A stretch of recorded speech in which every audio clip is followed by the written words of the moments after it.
बिस्मिल्लाहिर्रहमानिर्रहीम। आज का हमारा टॉपिक है current through a metallic conductor.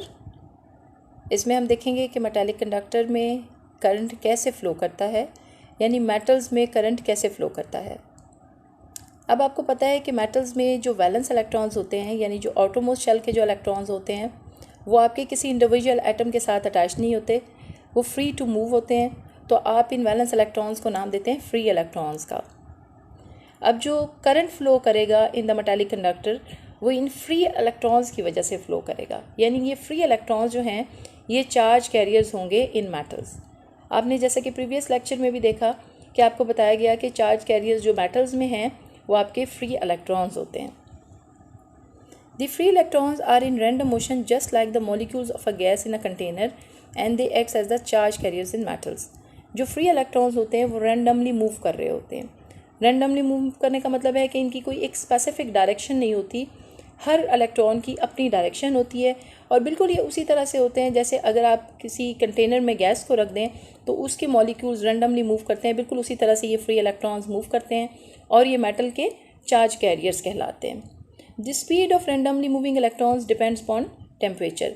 इनकी जो स्पीड होती है वो डिपेंड करती है कि टेम्परेचर क्या है। अगर टेम्परेचर इंक्रीज़ करेंगे तो इन रैंडमली मूविंग इलेक्ट्रॉन्स की स्पीड भी इंक्रीज़ हो जाएगी या बढ़ जाएगी। अब हम कंसीडर करते हैं एक मेटालिक वायर का पीस या एक मेटालिक वायर का सेक्शन। उसके लिए हम देखते हैं कि मेटालिक वायर जो है उसके ऊपर कोई भी एक्सटर्नल फोर्स इम्प्लीमेंट नहीं हो रही। यानी मेटल का कोई पीस आपने ले लिया, उसके ऊपर आप देखेंगे कि जो फ्री इलेक्ट्रॉन्स हैं वो रैंडमली मूव कर रहे हैं। तो वो रैंडमली मूव कर रहे हैं, आप देखेंगे राइट टू लेफ्ट भी मूव कर रहे हैं, लेफ्ट टू राइट भी मूव कर रहे हैं। ओवरऑल अगर आप उनकी मूवमेंट देखें तो वो जो रेट होगा जिस पे वो राइट टू लेफ्ट मूव कर रहे होंगे वो सेम है फ्रॉम लेफ्ट टू राइट।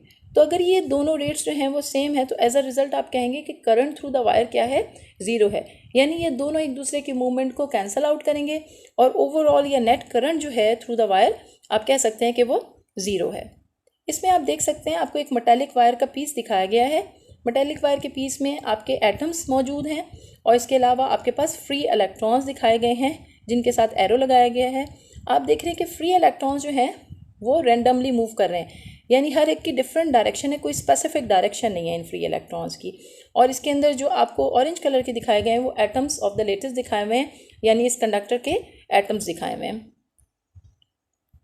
अब अगर आप इस वायर को, जिसके ऊपर पहले कोई भी एक्सटर्नल फोर्स जो थी वो मौजूद नहीं थी, सिर्फ वो थर्मल एनर्जी की वजह से, टेम्परेचर की वजह से रैंडमली मूव कर रहे थे, अब आप उसको जो है किसी बैटरी के साथ, उस वायर के एंड्स को बैटरी के साथ कनेक्ट कर दें।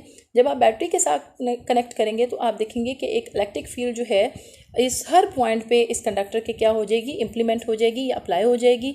इलेक्ट्रिक फील्ड के बारे में आप जानते हैं कि इलेक्ट्रिक फील्ड E जो है वो बराबर होती है F/Q के, यानी फोर्स पर यूनिट चार्ज के, यानी हर चार्ज के ऊपर फोर्स इम्प्लीमेंट होगी।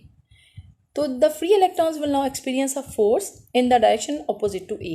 अब इसके अंदर जितने फ्री इलेक्ट्रॉन्स थे जो पहले फ्री टू मूव थे, अब उनके ऊपर फोर्स इम्प्लीमेंट होगी due to this electric field, और वो जो है वो मूव करेंगे E की डायरेक्शन के अपोजिट डायरेक्शन में। अब इस फिगर में हम देख सकते हैं कि जब इस मेटालिक वायर को आपने कनेक्ट किया एक बैटरी के साथ, तो जो बैटरी जो इलेक्ट्रिक फील्ड है इसकी डायरेक्शन आप देख सकते हैं कि पॉजिटिव टू नेगेटिव है। लेकिन ये जो इलेक्ट्रॉन्स हैं, क्योंकि ये नेगेटिव चार्ज कैरियर्स हैं, तो ये मूव करेंगे फ्रॉम नेगेटिव टू पॉजिटिव, यानी इस इलेक्ट्रिक फील्ड के ऑपोजिट डायरेक्शन में ये जो इलेक्ट्रॉन्स हैं ये मूव करने लगेंगे। तो as a result of this force the free electrons acquire a motion in the direction of -E। अब इस फोर्स की वजह से क्या होगा, रिजल्ट क्या निकलेगा कि ये -E की डायरेक्शन में मूव करेंगे, यानी negative to the electric field जो है ये मूव करेंगे। It may be noted that the force experienced by the free electron does not produce a net acceleration। लेकिन आप देखेंगे कोई नेट एक्सेलरेशन इनका नहीं बनेगा। नेट एक्सेलरेशन, आपको पता है एक्सेलरेशन जो है वो डायरेक्टली प्रोपोर्शनल होता है फोर्स के। अब इसके ऊपर फोर्स इंप्लीमेंट हो रही है, लेकिन नेट एक्सेलरेशन क्यों नहीं होगा, because the electrons keep on colliding with the atoms of the conductor. जब इलेक्ट्रॉन्स मूव करेंगे तो आपने पीछे फिगर में देखा कि वहाँ पे एटम्स, इलेक्ट्रॉन्स मूव करेंगे तो वहाँ पे एटम्स भी मौजूद हैं, तो इलेक्ट्रॉन्स जो हैं उन एटम के साथ क्या करेंगे, कोलाइड करेंगे। The overall effect of these collision is to transfer the energy of accelerating electrons to the lattice। जब ये इलेक्ट्रॉन्स जो हैं वो एटम्स के साथ कोलाइड करेंगे तो अपनी एनर्जी जो है वो ट्रांसफ़र करेंगे इस लेटिस को या फिर उस एटम्स को, वो जो उस कंडक्टर में मौजूद हैं, with the result that the electrons acquire an average velocity. तो यहाँ पे क्या होगा कि वो एक एवरेज वेलोसिटी अटेन करेंगे, एवरेज वेलोसिटी एक्वायर करेंगे। उस एवरेज वेलोसिटी को ड्रिफ्ट वेलोसिटी का नाम दिया जाएगा। ड्रिफ्ट वेलोसिटी एक कॉन्टिन्यूस स्लो वेलोसिटी है जो कि वो कोलाइड करने के बाद जो है वो अटेन करेंगे। और ये जो ड्रिफ्ट वेलोसिटी, इसकी डायरेक्शन क्या होगी, इसकी डायरेक्शन -e होगी, यानी opposite to the electric field होगी। Electric field positive to negative है, लेकिन इस ड्रिफ्ट वेलोसिटी की जो डायरेक्शन होगी वो नेगेटिव टू पॉजिटिव होगी। The drift velocity is of the order of 10⁻³ metre per second. वो इतनी जो है वो ड्रिफ्ट वेलोसिटी होगी, यानी ये बहुत ही कम ड्रिफ्ट वेलोसिटी होगी। आप इसमें देखेंगे velocity of the free electrons अगर आप रूम टेम्परेचर में मेजर करें तो फ्री इलेक्ट्रॉन्स क्या है जो रैंडम मूव कर रहे थे, जो कि टेम्परेचर की वजह से मूव कर रहे थे। आप रूम टेम्परेचर पे इसको मेजर करें तो देखेंगे कि थर्मल मोशन की वजह से इसकी जो वेलोसिटी होगी वो सेवरल 100 किलोमीटर्स पर सेकेंड होगी, यानी ड्रिफ्ट वेलोसिटीज के कंपैरिजन में काफ़ी ज़्यादा होगी। दस when the electric field established in a conductor, लेकिन जब आप इलेक्ट्रिक फील्ड अप्लाई कर देते हैं, यानी जब आपने बैटरी अप्लाई की है, the free electrons modify there random motion. वो पहले रैंडमली घूम रहे थे, कोई उनकी स्पेसिफिक डायरेक्शन नहीं थी, लेकिन जब आपने इलेक्ट्रिक फील्ड इसके अप्लाई की तो इन्होंने अपनी रैंडम मोशन को मॉडिफाई किया in such a way that they drift slowly in the direction opposite to the field. इस तरह की डायरेक्शन इन्होंने अटेन की कि स्लोली ये opposite to the field move करने लगे, वो ड्रिफ्ट वेलोसिटी इन्होंने अटेन कर ली। In other words the electrons in addition to their violent thermal motion, दूसरे अल्फाज में आप ये भी कह सकते हैं कि जो वायलेंट थर्मल मोशन थी, वायलेंट थर्मल मोशन मीन जो रैंडम थर्मल मोशन थी, यानी जिसका कोई मकसद नहीं था, बेमकसद जो थर्मल मोशन थी, acquire a constant drift velocity, उसने एक कांस्टेंट ड्रिफ्ट वेलोसिटी की शक्ल इख्तियार कर ली।